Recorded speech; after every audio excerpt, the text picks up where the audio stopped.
Ternyata kasus EKTP ada udang di balik batu. Saya dipanggil sendirian oleh Presiden. Jadi saya heran, biasanya yang memanggil itu berlima, ini kok sendirian. Dan dipanggilnya juga bukan lewat ruang wartawan, tapi lewat masjid kecil itu. Begitu saya masuk, Presiden udah marah. Teriak, hentikan. Kan saya heran, hentikan, yang dihentikan apanya gitu kan. Setelah saya duduk, ternyata saya baru tahu kalau yang suruh hentikan itu adalah kasusnya Pak Setnov. Ketua DPR waktu itu? Ya, Ketua DPR pada waktu itu mempunyai kasus IKTP, supaya tidak diteruskan. Jadi ini sebuah kesaksian ya, dan fakta yang Pak Agus alami, bahwa Bapak dipanggil oleh Presiden untuk menghentikan kasus IKTP ya, yang mentersangkakan Setia Novanto waktu itu menjadi Ketua DPR. Ya. Bapak bersaksi itu ya? Saya bersaksi. Sebelumnya Gibran Raka Buming Raka dan Kaisang Pangarep dilaporkan ke KPK. Laporan itu dibuat oleh seorang dosen di Universitas Negeri Jakarta atau UNJ yang merupakan aktivis 98 Ubedillah Badrun. Berikut adalah sepak terjang Ubedillah Badrun.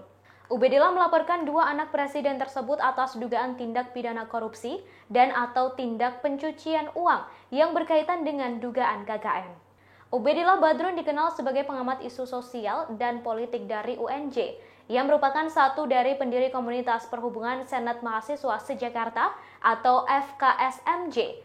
Diketahui komunitas tersebut kemudian menjadi motor penting dalam gerakan reformasi 98. Biasanya tokoh aktivis memiliki jabatan di partai politik maupun DPR RI. Namun Ubedillah memilih menjadi dosen dan penulis.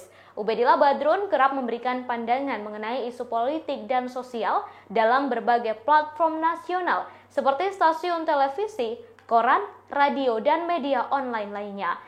Ia juga memiliki banyak prestasi gemilang, di antaranya menjadi Vice Principal di Tokyo Indonesian School, serta menjadi Ketua Yoron Adventure School di International Youth Association of Japan. Dikutip dari Tribus.com, Senin 10 Januari 2022, Ubed menjelaskan laporannya ke KPK ini berawal pada 2015.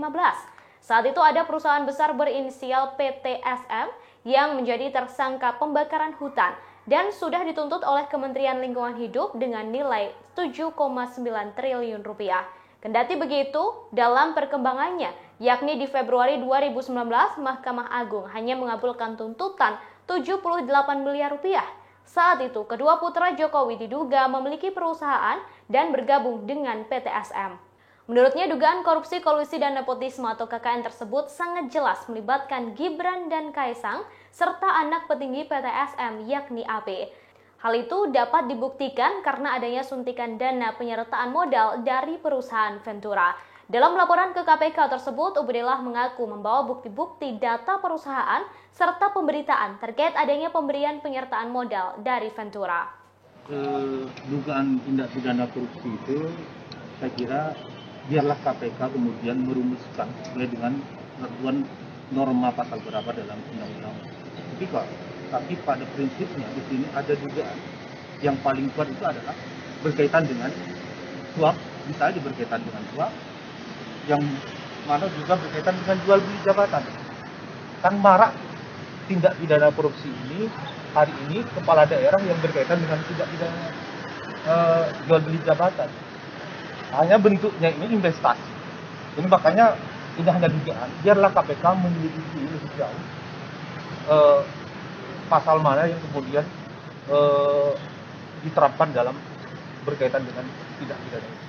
Demikian informasi kali ini, terus saksikan kanal YouTube Tribun News untuk mendapatkan informasi terbaru lainnya.